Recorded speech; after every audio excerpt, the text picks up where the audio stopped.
Here's the tower.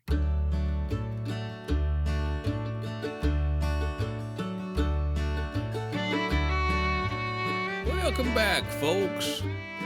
Lester here with Lester's Mailbag. We got a lot more great tips and advice still to go on today's episode, so we're going to go ahead and answer some of your mail to get started. That's what the show's all about, answering your mail. Our first letter comes to us from Aaron from Marketing. I'm not sure where that is, maybe outside of Pikeville somewhere. Aaron writes, I have been trapped in my house since last March, working from home, and it's really starting to take a toll. What kind of tips do you have? Well, thanks, Aaron. That is a great question. Something I think we can all relate to, and by that I mean, do you think you're the only fucking person who has problems in this world? My advice here, Aaron, is to fucking grow up. How's that sound? Y'all hear that out there? I just want to make sure everyone tuned in, right?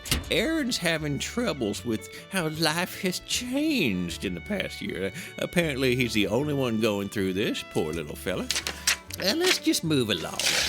Maybe next letter's not from some fucking snowflake who thinks he's the only goddamn person in the world. Next one comes to us from a listener.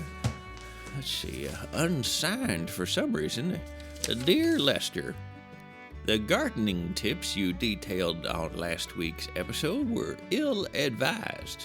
You better believe I'm gonna hunt you down or die trying.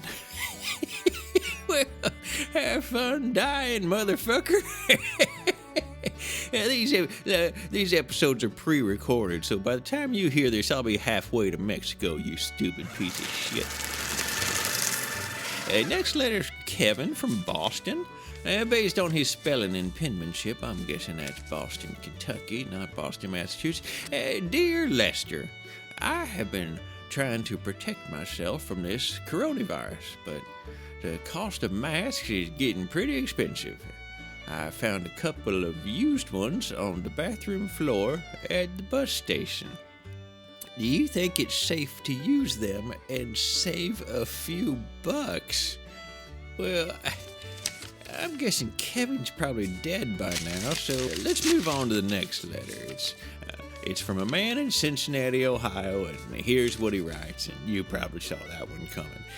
Dear Lester, thanks for your brilliant takedown of floating rate debt instruments and remeasurement of contingent consideration at subsequent reporting rates. Well, you're most welcome. And he continues, Lester, how did Sears not become Amazon? Well, you're blowing my fucking mind with that question.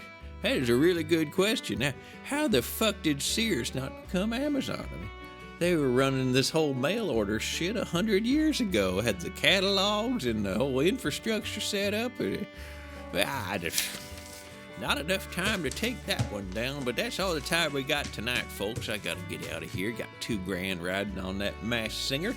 So it's Lester's Mailbag. You got any questions or tips for our listeners, just send me a postcard at Lester's Mailbag, Karin, Larssons väg 16B, 128-63, Sköndal Sweden, and I'll try to get to it on the air. Thank you, folks.